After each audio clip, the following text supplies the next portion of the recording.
ಅಬ್ಬೋ ಮಂಜುಳಾ, ನಿನ್ನ ಕೂದಲು ಎಷ್ಟು ಉದ್ದವಾಗಿದೆ ಅಲ್ವಾ? ನಿನ್ನಂತಹ ಉದ್ದವಾದ ಕೂದಲು ಈ ಸ್ಕೂಲಲ್ಲಿ ಯಾರಿಗೂ ಇಲ್ಲ. ನಿನ್ನ ಕೂದಲಿಗೋಸ್ಕರ ಏನ್ ಮಾಡ್ತೀಯಾ?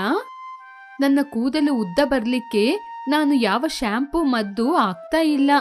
ನಮ್ಮ ಸ್ಕೂಲಲ್ಲಿ ಮಾತ್ರವಲ್ಲ, ನಮ್ಮ ಮನೆ ಹತ್ರ ಕೂಡ ಇಷ್ಟು ಉದ್ದವಾದ ಕೂದಲು ಯಾರಿಗೂ ಇಲ್ಲ, ನಿನ್ಗೆ ಗೊತ್ತಾ? ಹೀಗೆ ತುಂಬಾ ಗರ್ವದಿಂದ ಹೇಳಿದ್ಲು ಮಂಜುಳಾ. ಆಗ ವಾಣಿ ಎನ್ನುವ ಹುಡುಗಿ ಬಂದು ಮಂಜುಳಾ ಪಕ್ಕದಲ್ಲಿ ಕೂತ್ಲು. ಆಗ ಮಂಜುಳಾ ಕೋಪದಿಂದ, ವಾಣಿ, ನಿನ್ಗೆ ಎಷ್ಟು ಸಲ ಹೇಳಿದೀನಿ ನನ್ನ ಪಕ್ಕ ಕೂತ್ಕೊಂಬಾರ್ದು ಅಂತ. ನಿನ್ನ ಕೂದ್ಲುನ ನೀನು ಒಂದ್ಸಲಾದ್ರೂ ನೋಡಿರ್ತೀಯ? ಅದು ಕೂದ್ಲ ಅಥವಾ ಬಾಲನ? ನಿನ್ನಂತವರು ನನ್ನ ಪಕ್ಕ ಕೂತ್ರೆ ನಿನ್ನ ತಲೆಯಲ್ಲಿರುವುದೆಲ್ಲ ನನ್ನ ತಲೆಗೆ ಬಂದು ಆಮೇಲೆ ನನ್ ಕೂದ್ಲೇ ಹೋಗ್ಬಿಡುತ್ತೆ. ಮಂಜುಳಾ, ನನ್ನ ತಲೆಯಲ್ಲಿರುವ ಕೂದ್ಲಿಗೆ ಯಾವ ಸಮಸ್ಯೆನೂ ಇಲ್ಲ. ನನ್ನ ಮನೆಯಲ್ಲೂ ಎಲ್ಲರಿಗೂ ಇದೇ ರೀತಿ ಇರೋದು. ಹಾಗಾದ್ರೆ ನಿಮ್ ಮನೇಲಿ ಇರೋರಿಗೆಲ್ಲ ಏನೋ ಕಾಯಿಲೆ ಇದೆ, ಎಲ್ಲರೂ ಹಾಸ್ಪಿಟ್ಲಿಗೆ ಹೋಗಿ ತೋರಿಸ್ಕೊಳ್ಳಿ.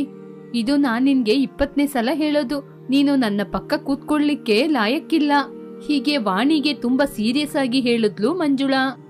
ಅದನ್ನು ಕೇಳಿ ವಾಣಿ ತುಂಬಾನೇ ಬೇಜಾರ್ ಮಾಡಿದ್ಲು. ಹೀಗೆ ಮಂಜುಳಾ ತನ್ನ ಉದ್ದವಾದ ಕೂದಲನ್ನು ನೋಡಿ ತುಂಬಾನೇ ಹೆಮ್ಮೆ ಪಡ್ತಾ ಇದ್ಲು. ಕ್ಲಾಸಲ್ಲಿ ಎಲ್ಲರೂ ಮಂಜುಳನ್ ಜೊತೆ ಸ್ನೇಹ ಬೆಳೆಸಬೇಕು ಅಂತ ಇದ್ರು. ಈಗಿರುವಾಗ ಸ್ಕೂಲಿಗೆ ಹೊಸದಾಗಿ ಅಮೃತ ಎನ್ನುವ ಹುಡುಗಿ ಸೇರಿದ್ಲು. ನಿನ್ನ ಹೆಸರೇನಮ್ಮ? ಅಮೃತ ಟೀಚರ್. ಅನಿತಾ, ನಮ್ಮ ಸ್ಕೂಲಲ್ಲಿರುವ ಮಂಜುಳಾ ಅವಳಿಗೆ ಮಾತ್ರ ಉದ್ದವಾದ ಕೂದಲು ಇದೆ ಅಂತ ತುಂಬಾ ಗರ್ವದಿಂದ ಇದ್ಲು. ಆದ್ರೆ ಇವಾಗ ನಿನ್ನ ಜುಟ್ಟಿಗಿಂತ ಮಂಜುಳನ್ ಜುಟ್ಟು ಚಿಕ್ಕದಾಗಿದೆ. ಹೀಗೆ ಅಮೃತಳ ಜುಟ್ಟನ್ನು ಮೆಚ್ಚಿಕೊಂಡು ಮಂಜುಳನ ಕ್ಲಾಸಿಗೆ ಕರ್ಕೊಂಡೋಗಿ, ಸ್ಟೂಡೆಂಟ್, ಇವಳ ಹೆಸರು ಅಮೃತ.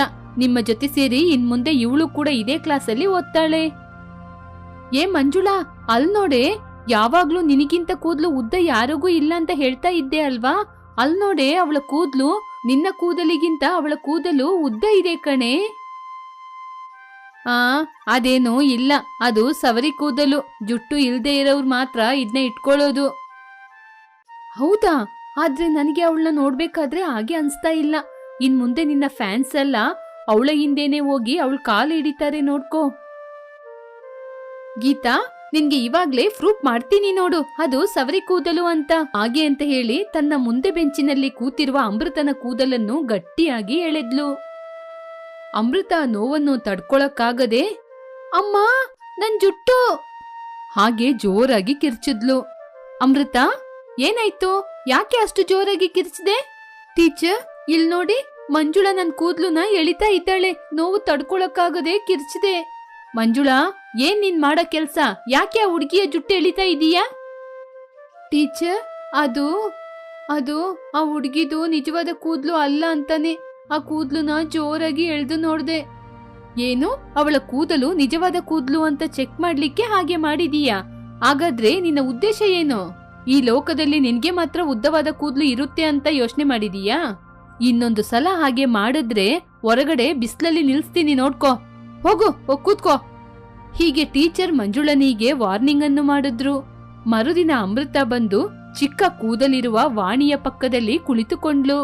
ಅದನ್ನು ಗಮನಿಸಿದ ವಾಣಿ ತಕ್ಷಣ ಎದ್ದು ಹಿಂದೆ ಇರುವ ಬೆಂಚಲ್ಲಿ ಕೂತ್ಲು. ವಾಣಿ, ಏನಾಯ್ತು? ಯಾಕೆ ಹಿಂದೆ ಬೆಂಚಲ್ಲಿ ಹೋಗಿ ಕೂತ್ಕೊಂಡೆ? ಏನು ಇಲ್ಲ ಅಮೃತ, ನನ್ನ ಕೂದ್ಲು ನಿನ್ನ ಕೂದಲ ಹಾಗೆ ಉದ್ದವಾಗಿ ಇಲ್ಲ ಅಲ್ವಾ? ಅದಕ್ಕೇನೆ ನಿನ್ನ ಕೂದ್ಲು ನನ್ನ ಕೂದ್ಲ ಹಾಗೆ ಆಗ್ಬಿಡುತ್ತೆ ಅಂತ. ನಿನಗೆ ಹಾಗೆ ಯಾರು ಹೇಳಿದ್ದು ವಾಣಿ? ಇವಾಗ ಯಾಕೆ ಜುಟ್ಟಿನ ಬಗ್ಗೆ ಇಷ್ಟೊಂದು ಕಾಳಜಿ ತಗೊಂಡ್ ಮಾತಾಡ್ತಾ ಇದ್ದೀಯಾ? ಹಾಗೆ ಹೇಳಿ ಅಮೃತ ವಾಣಿನ ತನ್ನ ಪಕ್ಕದಲ್ಲೇ ಕೂರಿಸ್ಕೊಂಡ್ಲು. ಅಮೃತ ತನ್ನ ಒಳ್ಳೆ ಮನಸ್ಸಿನಿಂದ ಸ್ವಲ್ಪ ದಿನದಲ್ಲೇ ಎಲ್ಲರನ್ನು ತನ್ನ ಸ್ನೇಹಿತರಾಗಿ ಮಾಡಿಕೊಂಡ್ಲು. ನೋಡ್ದ ಮಂಜುಳಾ, ಆ ಅಮೃತ ಬಂದು ತುಂಬಾ ದಿನ ಕೂಡ ಆಗಿಲ್ಲ, ಅಷ್ಟ್ರಲ್ಲಿ ಎಲ್ಲ ಮಕ್ಳು ಹೇಗೆ ಮಾತಾಡ್ತಿದ್ದಾರೆ ನೋಡು. ಅಷ್ಟೇ ಕಣೆ, ನಿನ್ನೆ ತನಕ ನಿನ್ನ ಬಗ್ಗೆ ನಿನ್ನ ಜುಟ್ಟಿನ ಬಗ್ಗೆ ಮಾತಾಡ್ತಿದ್ದ ಇವರು ಇವಾಗ ಅವಳನ್ನ ಹೊಗಳ್ತಾ ಇದ್ದಾರೆ. ನೋಡ್ದೆ ಅವ್ರನ್ನ ಏನ್ ಮಾಡ್ತೀನಿ ಅಂತ ನೋಡು. ಹೀಗೆ ಮಂಜುಳನಿಗೆ ಅಮೃತನ ಮೇಲೆ ದಿನದಿಂದ ದಿನಕ್ಕೆ ಹೊಟ್ಟೆ ಕಿಚ್ಚು ಜಾಸ್ತಿ ಆಗ್ತಾನೆ ಹೋಯಿತು. ಮಕ್ಕಳೇ, ನೀವು ಬರ್ದಿರುವ ಎಕ್ಸಾಮ್ ಪೇಪರ್ನ ತಂದಿದ್ದೀನಿ. ನಿಮ್ಮೆಲ್ಲರಿಗಿಂತ ಅಧಿಕ ಅಂಕೆ ಬಂದಿರುವುದು ನಮ್ಮ ಕ್ಲಾಸಿಗೆ ಹೊಸದಾಗಿ ಬಂದ ಅಮೃತಳಿಗೆ. ಅವಳ ಜುಟ್ಟು ಮಾತ್ರವಲ್ಲ, ಅವಳ ಮಾರ್ಕ್ಸ್ ಕೂಡ ನಿಮಗಿಂತ ತುಂಬಾನೇ ಜಾಸ್ತಿ ಇದೆ. ಮಕ್ಕಳೆಲ್ಲ ಚಪ್ಪಾಳೆಯನ್ನು ತಡ್ತಾ ಇದ್ರು. ಟೀಚರ್ ಎಲ್ಲರಿಗೆ ಪೇಪರ್ ಅನ್ನು ಕೊಟ್ಟು, ಮಂಜುಳಾ, ಏನ್ ಮಾರ್ಕ್ ಇದು? ಯಾವಾಗ್ಲೂ ಹೀಗೇನಾ?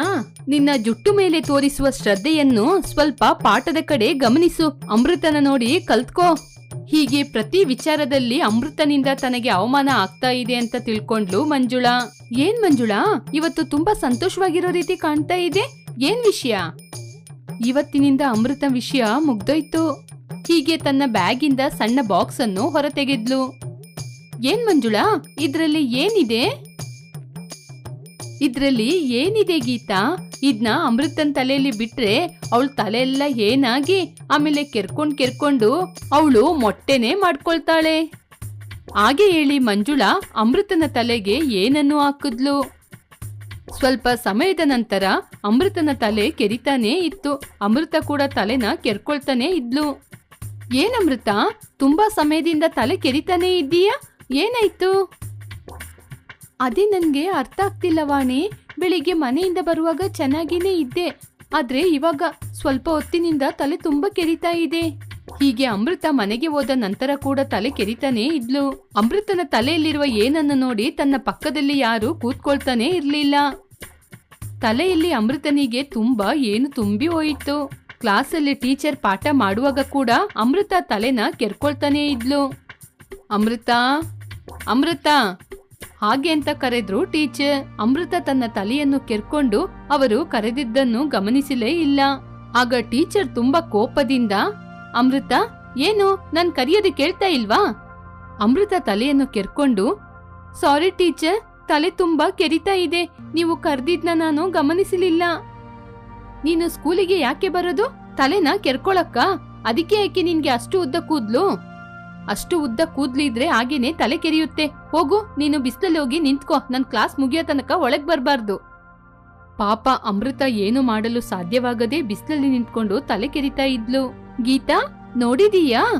ಟೀಚರ್ ನನಗೇನೆ ಬೈಯುವ ರೀತಿ ಮಾಡ್ತಾಳೆ ಅವಳು. ನನಗೆ ಇಷ್ಟು ಸಾಕಾಗಲ್ಲ. ಅವಳು ತಲೆನ ಕೆರ್ಕೊಂಡು ಗಾಯ ಆಗಿ ಅವಳ ಕೂದ್ಲುನೇ ತೆಗಿಬೇಕು. ಅವಾಗ ಅವಳನ್ನ ನೋಡಿ ನಾನು ನಗ್ತೀನಿ. ಪಾಪ ಅಲ್ವಾ ಕಣೆ? ಪಾಪ ಏನೇ ಪಾಪ? ಇಷ್ಟಕ್ಕೂ ನೀನು ಅವಳ ಗೆಳತಿಯ, ನನ್ನ ಗೆಳತಿಯ? ಅದೇನೆ ಹಾಗೆ ಕೇಳ್ತಾ ಇದ್ದೀಯಾ? ನಾನು ನಿನ್ನ ಗೆಳತಿ ತಾನೇ? ಹಾಗಾದ್ರೆ ಬಾಯಿ ಮುಚ್ಕೊಂಡು ಕೂತ್ಕೋ. ಹೀಗೆ ಸ್ವಲ್ಪ ದಿನಗಳ ನಂತರ ಅಮೃತನ ತಲೆಯಲ್ಲಿ ಏನು ತುಂಬಿರುವ ಕಾರಣ, ಅಮ್ಮ, ನನಗೆ ಮೊಟ್ಟೆ ಮಾಡಿಸ್ಬಿಡಮ್ಮ. ಈ ಏನಿನಿಂದ ನನ್ನಿಂದ ಕಷ್ಟಪಡಕ್ಕಾಗ್ತಿಲ್ಲ. ಅಮ್ಮ ಅಮೃತ, ಈ ವಿಷಯದ ಬಗ್ಗೆ ಯಾಕೆ ನೀನು ನನ್ಗೆ ಹೇಳಲೇ ಇಲ್ಲ? ನನ್ನ ಜೊತೆ ಈ ಸಮಸ್ಯೆಗೆ ಒಳ್ಳೆ ಪರಿಹಾರ ಇದೆ. ಆ ಪರಿಹಾರ ಏನು ಅಂತ ನನಗೆ ಮಾಡಮ್ಮ. ಈ ಕೆರೆತವನ್ನು ನನ್ನಿಂದ ತಡ್ಕೊಳಕ್ಕಾಗ್ತಿಲ್ಲ. ರಾತ್ರಿಯಲ್ಲಿ ಕೂಡ ನಿದ್ರೆ ಬರ್ತಾ ಇಲ್ಲ. ಹೀಗೆ ಅಮೃತ ತುಂಬಾನೇ ಕಷ್ಟಪಡ್ತಿದ್ಲು. ಏನು ಅಮೃತ, ನೀನು ಒಳ್ಳೆ ಸ್ಟೂಡೆಂಟ್ ಅಂತ ನಾನು ತಿಳ್ಕೊಂಡಿದ್ದೆ, ಆದ್ರೆ ಇಷ್ಟು ಕಡಿಮೆ ಮಾರ್ಕ್ಸ್ ತಗೊಂಡಿದ್ದೀಯಾ? ಕಳೆದ ಸಲ ಎಕ್ಸಾಮ್ ಅಲ್ಲಿ ಚೆನ್ನಾಗಿ ಬರ್ದಿದ್ದೆ. ಓದಿ ಬರ್ದಿದ, ಕಾಪಿ ಮಾಡಿ ಬರ್ದಿದ? ಯಾರೋ ಬರ್ದಿರೋದ್ನ ನೋಡಿ ಬರ್ದಿರ್ತಾಳೆ ಟೀಚರ್. ಹೀಗೆ ಬೇಕು ಅಂತ ಅಮೃತನ ಮೇಲೆ ಚಾಡಿ ಹೇಳಿದ್ಲು. ಇದೆಲ್ಲ ಮಂಜುಳಾ ಹತ್ರ ಕೂರುವಂತಹ ಗೀತನಿಗೆ ಇಷ್ಟವಾಗಿಲ್ಲ. ಒಂದು ದಿನ ಗೀತಾ, ಅಮೃತ, ನಿನ್ಗೆ ಒಂದು ವಿಚಾರ ಹೇಳ್ಬೇಕು. ನಿನ್ನ ತಲೆಗೆ ಏನು ಹಾಕಿದ್ದು ಮಂಜುಳಾ. ನೀನ್ ಬಂದ್ಮೇಲೆ ಎಲ್ಲರೂ ಅವಳನ್ನು ಮತ್ತು ಅವಳ ಕೂದಲನ್ನು ಯಾರೂ ಕೂಡ ಹೊಗಳ್ತಾ ಇಲ್ಲ ಅಂತ ಕೋಪದಿಂದ ಮಾಡ್ಬಿಟ್ಲು. ಹಾಗೆ ಅಂತ ಹೇಳಿದ್ಲು. ಏನು, ಮಂಜುಳಾ ಇಷ್ಟು ಕೀಳಾಗಿ ನಡ್ಕೊಳ್ತಾಳ? ಹಾಗಾದ್ರೆ ಅವಳಿಗೆ ನಾನು ಬುದ್ಧಿ ಕಲಿಸ್ತೀನಿ. ಹಾಗೆ ಹೇಳಿ ತನ್ನ ತಲೆಯಿಂದ ಸ್ವಲ್ಪ ಏನುಗಳನ್ನು ತೆಗೆದು ಮಂಜುಳನ ತಲೆಗೆ ಹಾಕಿದ್ಲು. ಮಂಜುಳಾ, ಇಷ್ಟು ದಿನ ನೀನು ನನ್ನ ಆಡ್ಕೋತಾ ಇದ್ದೆ ಅಲ್ವಾ? ಇನ್ಮೇಲೆ ನೋಡು. ಹೀಗೆ ಸ್ವಲ್ಪ ದಿನದಲ್ಲಿ ಅಮೃತನ ತಲೆಗೆ ಅವರ ತಾಯಿ ಹಾಕಿದ ಮದ್ದಿನಿಂದ ಅವಳ ತಲೆಯಲ್ಲಿ ಸ್ವಲ್ಪ ದಿನದಲ್ಲೇ ಏನು ಖಾಲಿಯಾಯಿತು. ಹಬ್ಬ, ಇವಾಗ ಎಷ್ಟು ಸಮಾಧಾನವಾಗಿದೆ. ಏನ್ ಮಂಜುಳಾ, ತಲೆನ ಕೆರ್ಕೊಳ್ತಾನೆ ಇದ್ದೀಯಾ? ಯಾಕೆ, ತಲೆಯಲ್ಲಿ ಏನಿದೆಯಾ? ಮಂಜುಳಾ ಅಮೃತನ ಮುಂದೆ ನಾಟಕ ಮಾಡುತ್ತಾ, ಏನು, ನಾನ್ ಯಾಕೆ ತಲೆನ ಕೆರ್ಕೊಬೇಕು? ನನ್ ತಲೆಯಲ್ಲಿ ಏನಿದೆಯಾ? ನಿನ್ ತಲೆಯಲ್ಲಿ ಏನಿದೆ, ಹೋಗಿ ಕೆರ್ಕೋ. ಹೀಗೆ ದುರಂಕಾರದಿಂದ ಮಾತಾಡಿದ್ಲು. ಆದರೆ ಮಂಜುಳನಿಗೆ ತಲೆ ತುಂಬಾ ಕೆರಿತಾ ಇತ್ತು. ಅಮೃತ ಬೇಕು ಅಂತ ಮಂಜುಳನ ಮುಖ ನೋಡಿದ್ಲು. ಇವಳೇನು ನನ್ನನ್ನೇ ನೋಡ್ತಾ ಇದ್ದಾಳೆ? ಇವಾಗ ಇವಳ ಮುಂದೆ ತಲೆ ಕೆರ್ಕೊಂಡ್ರೆ ನನ್ಗೆ ಮರ್ಯಾದೆ ಹೋಗುತ್ತೆ. ಅಯ್ಯೋ, ನನ್ ತಲೆ ಕೆರಿಯದ್ನ ತಡ್ಕೊಳಕ್ ಆಗ್ತಾ ಇಲ್ವೇ? ಹಬ್ಬ, ಇದು ನನ್ನ ಕೊಂದ್ಬಿಡುತ್ತೆ. ನನ್ನಿಂದ ಆಗ್ತಿಲ್ಲಪ್ಪ. ಹೀಗೆ ಮಂಜುಳಾ ಹುಚ್ಚಿಯಾಗೆ ತಲೆನ ಕೆರ್ಕೊಳ್ತಾನೇ ಇದ್ಲು. ಹೀಗೆ ಮಂಜುಳಾ ಹೇನಿನಿಂದ ಏನಾದ್ರೂ ಒಂದು ಕಾರಣ ಹೇಳಿ ಹೊರಗೆ ಬಂದು ತಲೆನ ಕೆರ್ಕೊಳ್ತಾ ಇದ್ಲು. ಇಲ್ಲಿ ನೋಡು, ಈ ಬಾಟ್ಲಲ್ಲಿರುವ ರಸನ ವಾರಕ್ಕೆ 2 ಸಲ ಹಾಕು, ಇಲ್ಲದಿದ್ರೆ ತಲೆ ಕೆರೆದು ತಲೆಯಲ್ಲಿ ಗಾಯ ಆಗ್ಬಿಡುತ್ತೆ. ನನ್ನ ತಲೆಗೆ ಏನಾಗ್ತೀಯಾ? ನಾವಿಬ್ರು ಪೈಪೋಟಿ ಮಾಡ್ಬೇಕಾಗಿದ್ದು ಜುಟ್ಟಿನ ಮೇಲೆ ಅಲ್ಲ, ಓದಿನ ಮೇಲೆ. ಇನ್ನು ಮುಂದೆಯಾದ್ರೂ ಬದಲಾಗು. ಹೀಗೆ ಅಮೃತ ಮಂಜುಳನಿಗೆ ಬುದ್ಧಿ ಹೇಳಿದ್ಲು. ಲೇ ಬಾಲು, ನಮಗೆ ಇನ್ನು ಸ್ವಲ್ಪ ದಿನದಲ್ಲಿ ಸಮ್ಮರ್ ಹಾಲಿಡೇ ಬರ್ತಿದೆ ಕಣೋ. ಇನ್ನು 2 ವಾರ ಆ ಮೆಂಟಲ್ ಟೀಚರ್ ಕೈಯಿಂದ ನಾವು ತಪ್ಪಿಸ್ಕೋತೀವಿ. ಹೌದು ಕಣೋ ಗಿರಿ, ಆ ಸ್ಯಾಡಿಸ್ಟ್ ಟೀಚರ್ ಹೆಸರು ಹೇಳ್ತಾ ಇದ್ದಾಗನೇ ನನಗೂ ಕೂಡ ತುಂಬಾ ಭಯ ಆಗ್ತಿದೆ. ನೆಕ್ಸ್ಟ್ ಇಯರ್ ಏನಾದ್ರೂ ಕೂಡ ನಾನು ಈ ಸ್ಕೂಲ್ನ ಚೇಂಜ್ ಮಾಡ್ತೀನಿ. ನಮ್ ತಂದೆ ಜೊತೆನೂ ಹೇಳಿದೀನಿ. ಶ್ವೇತಾ, ಏನು ನೀನ್ ಕೂಡ ಸ್ಕೂಲ್ನ ಚೇಂಜ್ ಮಾಡ್ಕೋತೀಯಾ? ಎಲ್ಲ ಗೊತ್ತಾಗಿ ನೀನ್ ಕೂಡ ಹಾಗೆ ಮಾತಾಡಿದ್ರೆ ಹೇಗೆ ಬಾಲು? ಟೀಚರ್ ಅಂದ್ರೆ ನಮ್ಮ ಮನೆಯವರಿಗೆ ತುಂಬಾನೇ ಗೌರವ. ಆ ಟಾರ್ಚರ್ ಬಗ್ಗೆ ಗೊತ್ತಾಗಿ ನನ್ನ ಕೂಡ ಅದೇ ಸ್ಕೂಲಿಗೆ ಕಳಿಸ್ತಿದ್ದಾರೆ. ಈ ಕಡೆ ನನ್ನ ವಿಷಯನ ನಿನ್ಗೆ ಹೇಳ್ಬೇಕಾ ಹೇಳು?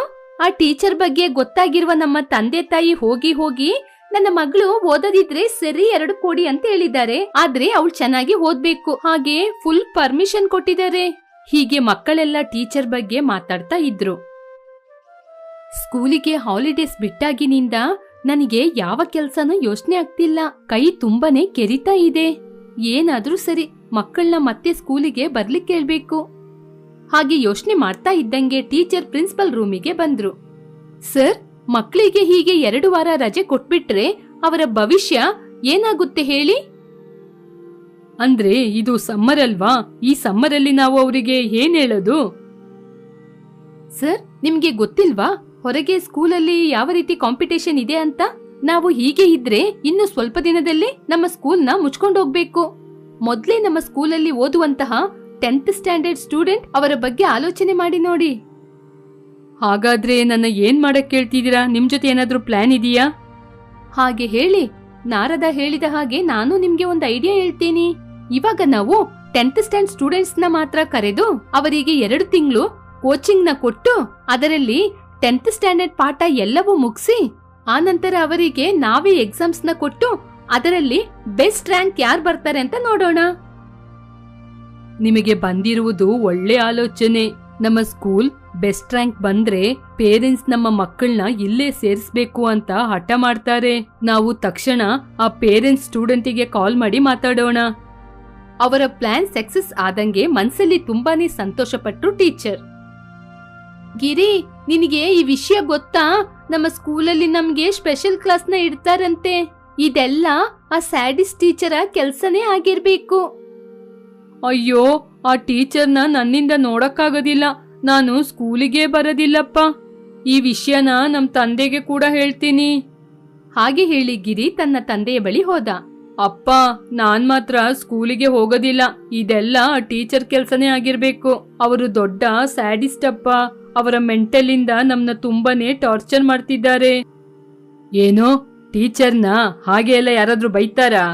ನಾನು ಕೂಡ ನಿನ್ನ ಹಾಗೆ ಇರುವಾಗ ಮನೆಯಲ್ಲಿ ಟೀಚರ್ ಬಗ್ಗೆ ವಿಧ ವಿಧವಾದ ಕಾರಣ ಹೇಳಿ ಬೈತಿದ್ದೆ. ನೀನು ಏನ್ ಹೇಳಿದ್ರು ನಾನು ನಂಬಲ್ಲ. ನಾಳೆಯಿಂದ ನೀನು ಸ್ಕೂಲಿಗೆ ಹೋಗ್ಲೇಬೇಕು ಅಷ್ಟೇ. ಮಕ್ಕಳೆಲ್ಲ ಅವರವರ ಮನೆಯಲ್ಲಿ ಟೀಚರ್ ಬಗ್ಗೆ ಏನೇ ಹೇಳಿದ್ರೂ ಕೂಡ ಪೇರೆಂಟ್ಸ್ ಯಾರು ಅದಕ್ಕೆ ಒಪ್ಪದೆ ಮಕ್ಕಳನ್ನು ಸ್ಕೂಲಿಗೆ ಕಳಿಸಲು ಸಿದ್ಧವಾದ್ರು. ಮರುದಿನ ಮಕ್ಕಳೆಲ್ಲ ಸ್ಕೂಲಿಗೆ ಹೋದ್ರು. ಅವರನ್ನು ನೋಡಿದ ಟೀಚರ್, ಹಬ್ಬ, ಇವರನ್ನು ನೋಡ್ಬೇಕಾದ್ರೆ ಮನಸ್ಸಿಗೆ ಎಷ್ಟು ಸಂತೋಷವಾಗ್ತಿದೆ. ಲೇ ಬಾಲು, ಹಸಿವಲ್ಲಿ ಇರುವಂತಹ ಹುಲಿಯ ಬಾಯಿಗೆ ಸಿಕ್ಕಿದ ಹಾಗೆ ನಾವು 4 ಜನ ಈ ಟೀಚರ್ ಕೈಗೆ ಸಿಕ್ಕಿದೀವಿ ಕಣೋ. ಆವಾಗಾದ್ರೂ ಸ್ಕೂಲಲ್ಲಿ ಉಳಿದ ಮಕ್ಕಳು ಕೂಡ ಇರ್ತಾ ಇದ್ರು. ಇವಾಗ ನಮ್ಮ 4 ಜನ ಬಿಟ್ರೆ ಯಾರೂ ಇಲ್ಲ. ಮಕ್ಕಳೇ, ಎಲ್ರೂ ಚೆನ್ನಾಗಿದ್ದೀರಾ? ಇಷ್ಟು ದಿನ ಚೆನ್ನಾಗಿಯೇ ಇದ್ದೋ, ಇನ್ಮುಂದೆ ಹೇಗಿರ್ತೀವೋ ಗೊತ್ತಿಲ್ಲ. ಅಯ್ಯೋ ಮಕ್ಕಳೇ, ಇಷ್ಟು ದಿನ ನೀವು ಇಲ್ದೆ ನನಗೆ ತುಂಬಾನೇ ಬೇಜಾರಾಗಿತ್ತು. ಅದರಿಂದ ನನಗೆ ತುಂಬಾನೇ ಕಷ್ಟ ಆಗ್ತಿತ್ತು. ಅದಕ್ಕೇನೆ ಇಷ್ಟು ದಿನ ನಾನು ಮಾಡಿದ ತಪ್ಪಿಗೆ ನಿಮಗೆ ಒಂದು ಸಣ್ಣ ಟ್ರೀಟ್ ಕೊಡೋಣ ಅಂತ ಯೋಚನೆ ಮಾಡ್ತಿದ್ದೀನಿ. ಅದಕ್ಕೇನೆ ನಿಮ್ನ ಒಂದು ಸಣ್ಣ ಟ್ರಿಪ್ಪಿಗೆ ಕರ್ಕೊಂಡೋಗೋಣ ಅಂತ ನೋಡ್ತಿದ್ದೀನಿ. ಏನ್ ಹೇಳ್ತೀರಾ ಮಕ್ಕಳೇ? ಹೀಗೆ ಟೀಚರ್ ಬದಲಾದ ರೀತಿ ಆ ಮಕ್ಕಳ ಮುಂದೆ ನಟನೆ ಮಾಡ್ತಿದ್ರು.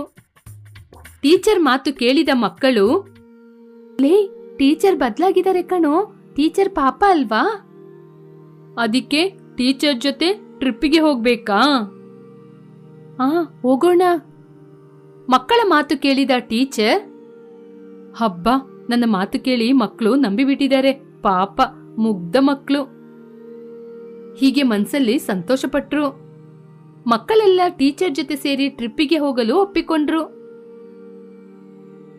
ಪ್ರಿನ್ಸಿಪಲ್ ಸರ್, ನಾನು ಮಕ್ಕಳನ್ನ ನನ್ನ ಜೊತೆ 4 ದಿನ ಟ್ರಿಪ್ಪಿಗೆ ಕರ್ಕೊಂಡೋಗಿ ಈ 10th ಕ್ಲಾಸ್ ಅವರಿಗೆ ಎಷ್ಟು ಮುಖ್ಯ ಅಂತ, ಹಾಗೇನೆ ಸಬ್ಜೆಕ್ಟ್ಗಳ ಬಗ್ಗೆ ಪ್ರಕೃತಿಯನ್ನು ತೋರಿಸಿ ಅವ್ರನ್ನ ಕರ್ಕೊಂಡ್ಬರ್ತೀನಿ.